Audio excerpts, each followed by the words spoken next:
This is the Balancing Act by Security Compass, your guide to going fast while staying safe in today's digital world. Hello, everybody, and welcome today to our podcast. We're going to be talking about CMMC, and with our lineup of podcasts on this particular topic, for today we've got our speakers, Sesh and Harvey. Welcome to the podcast. Thank you. Good to be here, Altaz. Great. So let's just dive right into this. Why don't the two of you introduce yourselves and just give a brief sort of rundown about the kind of work that you do, and then we'll go ahead and just dive into the questions right away. So I'll start with you, Harvey.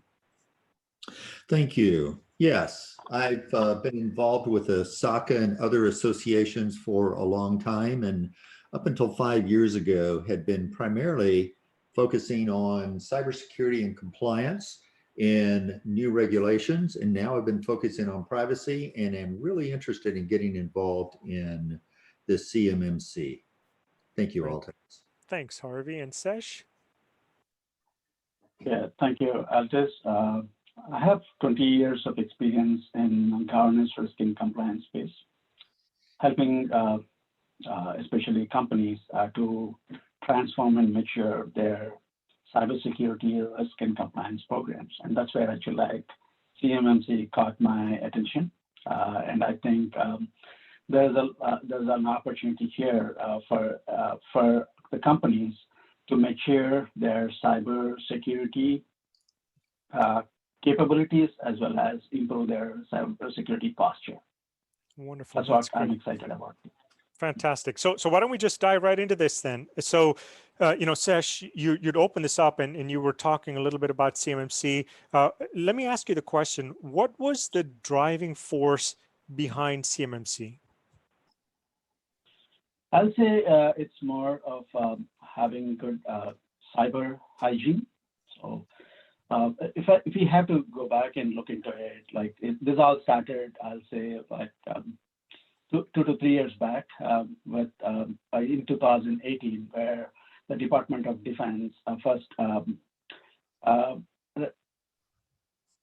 requested all the companies to comply with 800-171, so that's a standard. So that's become a kind of like a mandate for everyone. So they need to actually go and comply with those with the standard framework. But it was more of a self-assessment. So from there, actually, they have further matured the requirements and introduced the CMMC. And now what Department of Defense is kind of like looking for is to have a third party coming in and look into the cyber hygiene of the contractors or the subcontractors that are supporting the Department of Defense, and make sure there is a unified approach and standard in maintaining that cyber hygiene. Mm-hmm. Mm-hmm. That's interesting. And Harvey, you have some thoughts on this? I do, Altaz. Thanks. Yeah. In fact, Sesh and I were talking last night, and the analogy of PCI DSS came in here, where that is a true industry standard, and I believe derived from GLBA in the US. This is fascinating because it's saying, hey, we're going to have some standards up here, some rules for you to achieve, several maturity models, several maturity levels. And then we're going to have an assessor come in and assess you. So no longer is it, of course, good enough to do a self-assessment, which is always a little bit suspect. And this is putting a great deal more rigor into the process. That's interesting. So when we talk about the driving force, inevitably we start to enter into a discussion on what's the scope of CMMC. So Sesh, you want to take that? Like what from your perspective, if you think about the scope of the CMMC, do you have any thoughts around that?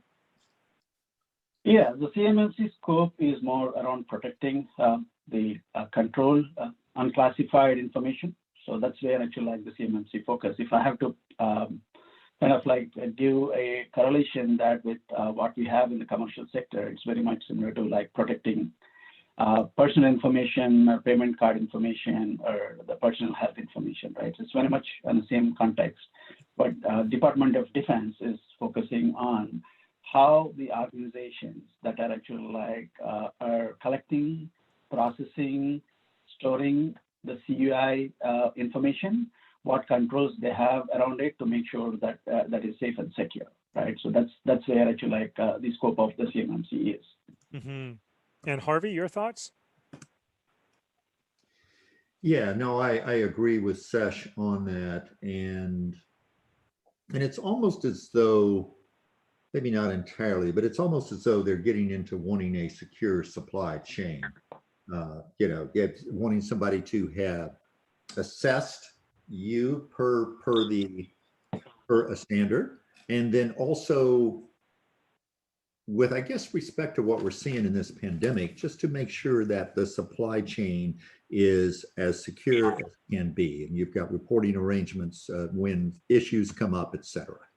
Mm-hmm.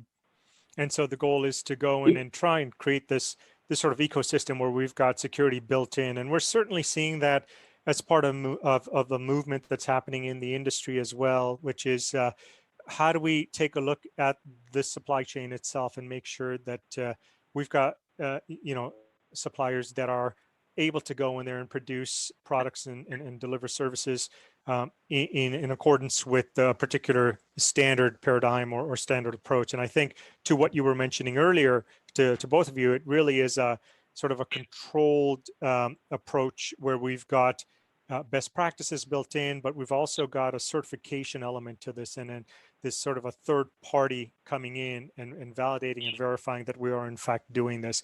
Well, we're pretty much out of time at this point, and I just wanted to thank you both for joining us today. I appreciate your time. Thank you. You bet. Thank you. Can't get enough of the balancing act? Make sure to check out our website at www.securitycompass.com and be sure to subscribe to our channel for more episodes.